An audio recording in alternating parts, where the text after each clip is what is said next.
जहां महाविकास आघाड़ी में भीमा कोरेगांव की जांच के मामले पर इख्तिलाफात पैदा होते नजर आ रहे हैं। एनसीपी सदर शरद पवार ने भीमा कोरेगांव की जांच एनआईए के सुपुर्द किए जाने के फैसले की मुखालिफत की है। शरद पवार ने महाराष्ट्र काबीना में शामिल पार्टी वजीरों की अहम मीटिंग तलब की है। भीमा कोरेगांव की जांच के मामले पर महाविकास आघाड़ी में सब कुछ ठीक ठाक नजर नहीं आ रहा है। सीए, एनपीआर और भीमा कोरेगांव मामले पर कांग्रेस, एनसीपी और शिवसेना में एक राय नजर नहीं आ रही है। शरद पवार की अगर बात करें तो उन्होंने कहा था कि भीमा कोरेगांव मामले में जांच का इख्तियार रियासत को है, लेकिन मरकज इस मामले में दखल देकर जमहूरी इक़्तिदार की खिलाफवर्जी कर रहा है। शरद पवार ने यह भी कहा कि इस मामले में पुलिस के कुछ आला अफसरान के रोल की भी जांच होनी चाहिए। उनका मानना है कि रियासती हुकूमत ने अगर इस मामले में मजबूत पैरवी की होती तो शायद मरकज को दखल अंदाजी का मौका नहीं मिलता। आपको बताएं कि भीमा कोरेगांव मामले की जांच पुणे पुलिस के जिम्मे थी, ताहम इसे एनआईए के सुपुर्द किया गया।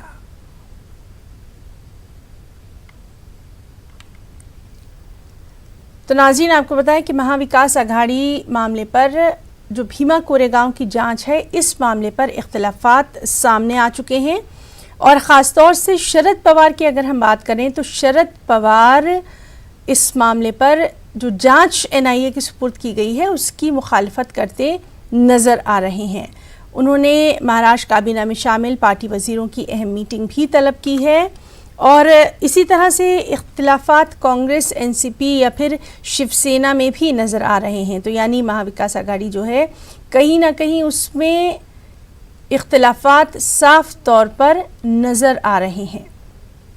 शरद पवार का अपना रुख है। शरद पवार का कहना है कि रियासती हुकूमत को इस सिलसिले में मजबूत तौर पर अपना रुख पेश करना चाहिए था ताकि मरकज़ को दखल अंदाजी का मौका नहीं मिलता। और हमारे साथ इस मौके पर मौजूद हैं हमारे रिपोर्टर वसीम अंसारी। वसीम, आपसे जानना चाहेंगे, लगातार हम देख रहे हैं कि महाविकास आघाड़ी में मुख्तलिफ मौज़ूआत पर, मुख्तलिफ सब्जेक्ट्स पर कहीं ना कहीं इख्तिलाफात नज़र आ रहे हैं। अब ये नया मामला जो है भीमा कोरेगांव की जांच के ताल्लुक से सामने आया है, शरद पवार का क्या कुछ कहना है इस मामले पर?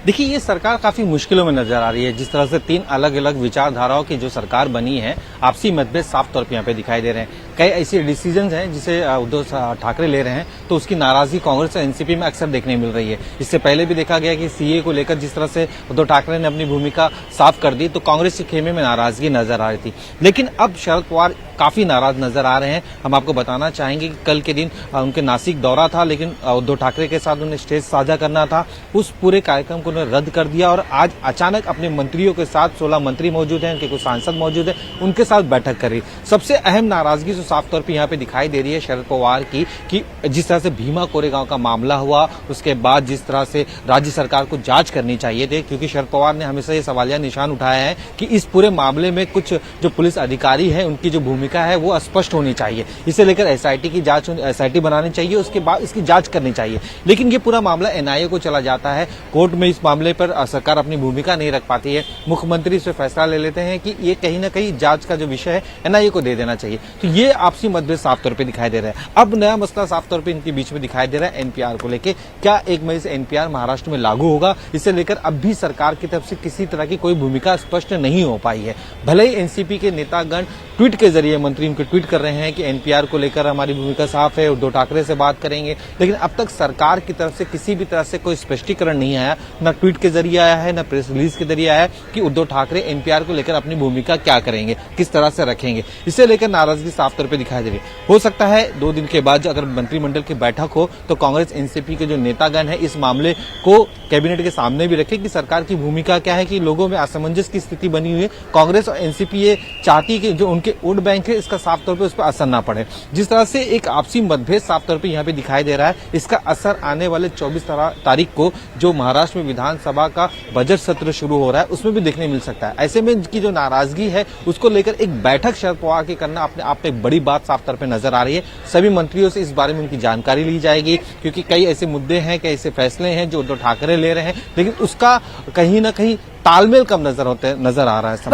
वसीम, जिस तरह से आप बता रहे हैं कि तालमेल जो है वो नजर नहीं आ रहा है, लेकिन वसीम, इस सब के बीच में हमें ये भी नहीं भूलना है कि शरद पवार का जो यहाँ पर अहम रोल है, क्योंकि पूरी सियासत महाराष्ट्र की उन्हीं के इर्द गिर्द घूमती नजर आ रही है।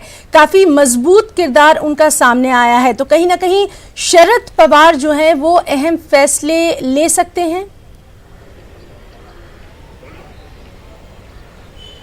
देखिए, शरद पवार की भूमिका पूरा देश जान चुका है कि महाराष्ट्र में जिस तरह से उन्होंने एक पहल की, एक ऐसी विचारधाराओं को जोड़ा और 3 पार्टियों की सरकार बनाई है और सरकार कॉमन मिनिमम प्रोग्राम के तहत चल भी रही है। लेकिन मैं आपको बताना चाहूंगा कि तीनों की विचारधारा अलग है। शिवसेना हमेशा से हिंदुत्व की जो मुद्दे हैं, मराठी मुद्दे हैं, उन्हीं मुद्दों को लेकर अपनी राजनीति करती आई है। उसी के बल पर वो सत्ता में इतने जो सीटें वो लेके आ पाई है। तो कांग्रेस एनसीपी की विचारधारा अलग है। तो उद्धव ठाकरे के लिए काफी मुश्किल भरा ये दौर है, क्योंकि सीए को लेकर हो या एनपीआर को लेकर हो, ये जो उनकी भूमिका है वो साफ तौर पे वो बदल नहीं पा रहे हैं और अपनी भूमिका स्पष्ट है। अगर इसी तरह से अनबन चलता रहा तो हो सकता है कि आने वाले दिनों में इस बात को लेकर और भी मतभेद पैदा हो सकते हैं, क्योंकि कई जो ऐसे डिसीजन होते हैं, बड़े डिसीजन होते हैं, तो तीनों पार्टी के जो नेतागण हैं उनके साथ बैठना चाहिए, उनके जो वरिष्ठ नेतागण हैं उनके साथ चर्चा होनी चाहिए। इस तरह के उनके नेताओं का भी मानना है, और लेकिन इसे लेकर अब तक किसी भी तरह की कोई चर्चा नहीं हो पा रही है। आने वाले दिनों में अगर इसी तरह से चलता रहा तो ये मतभेद बढ़ सकते हैं। इसका असर साफ तौर पर सरकार में नजर आएगा। भले ही उनके मंत्रीगण ये कहते हुए नजर आ रहे हैं कि सरकार में सब कुछ सही है, किसी भी तरह कोई दरार नहीं है, लेकिन लगातार उद्धव ठाकरे जिस तरह से अपना डिसीजन लेते जा रहे हैं, चाहे सीए को लेकर, एनपीआर को लेकर, तो ऐसे में बहुत सारे मामले जो सामने उनके साथ चर्चा होनी चाहिए तो वो नहीं हो पाती। शरद पवार ने खुलेआम इस बात की नाराजगी जाहिर करी थी कि भीमा कोरेगांव का जो मामला है, उस मामले में जिस सरकार से डिस्कशन करना चाहिए था, उनसे चर्चा करनी चाहिए थी, जो एसआईटी है वो बनानी चाहिए थी, क्योंकि ये जो महाराष्ट्र के अंदर का मामला है तो स्थानीय पुलिस को पूरी तरीके से जांच करने का मौका मिलना चाहिए था। इसके लिए एसआईटी गठित करनी चाहिए थी। एसआईटी इस पे वसीम, एक और बेहद अहम सवाल वसीम, क्योंकि वक्त बहुत कम है इसलिए बहुत जल्दी जानना चाहेंगे, इस सब के बीच में कॉमन मिनिमम प्रोग्राम का क्या, जिस पर लगातार बात हो रही थी। देवेंद्र फडणवीस के यानी बीजेपी के खेमे से इस बात की कहीं ना कहीं पुष्टि की जा रही है, उनकी तारीफ की जा रही है कि उन्होंने एनआईए को सौंपा भीमा कोरेगांव का मामला, उसकी उन्होंने तारीफ की। तो आपसी मतभेद साफ तौर पे आने वाले दिनों में इसी तरह से देखने मिल सकते हैं। जी वसीम, हमने आपसे पूछा था इस सब के बीच में कॉमन मिनिमम प्रोग्राम का क्या?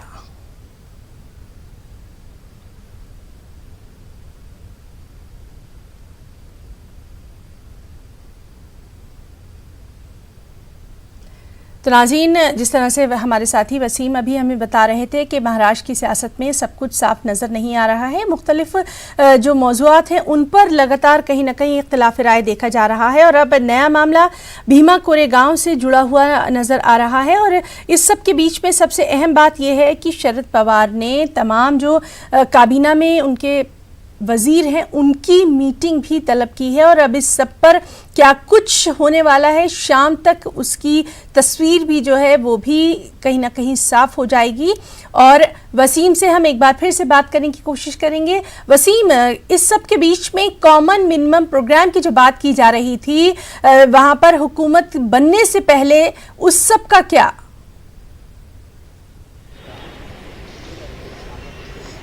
देखिए, कॉमन मिनिमम प्रोग्राम को लेकर कई एजेंडा तय किए गए थे, विकास के एजेंडा तय किए गए थे। उस दौरान इस बात पे भी मुद्दा रखा गया था कि कई अगर ऐसे डिसीजन आते हैं सामने जिस पर तीनों पार्टी के अलग अलग विचारधारा हो, उसे लेकर भी चर्चा होनी चाहिए, उसके बाद डिसीजन लेना चाहिए। इस तरह के कॉमन मिनिमम प्रोग्राम तय किए गए थे। आज 90 दिन के करीब होने जा रही है सरकार को, तो ऐसे में कई ऐसे जो समन्वय कमेटी बनाई गई थी उनके वरिष्ठ नेताओं की बैठक के साथ, मंत्रियों की बैठक के बाद, कि किसी भी तरह कोई डिसीजन लेना है तो आपसी सहमति के हिसाब से लेना है। लेकिन जिस तरह से हमने देखा, जिस दिन एनआईए को भीमा कोरेगांव का मामला सौंपा गया, उसके बाद जो यहाँ महाराष्ट्र के जो गृह मंत्री हैं अनिल देशमुख, उन्होंने अपनी नाराजगी जाहिर करते हुए कहा था कि मुख्यमंत्री ने उनसे जी वसीम, तो इस अहम मामले पर लगातार हमारी नजर बनी हुई है। शाम तक क्या कुछ होगा उसके ताल्लुक से भी हम आपसे अपडेट लेते रहेंगे। बहुत बहुत शुक्रिया अभी के लिए आपका अदा करना चाहेंगे। तो नाज़रीन, हमारी आज की खास पेशकश में फिलहाल इतना ही। इजाजत दीजिए, आदाब।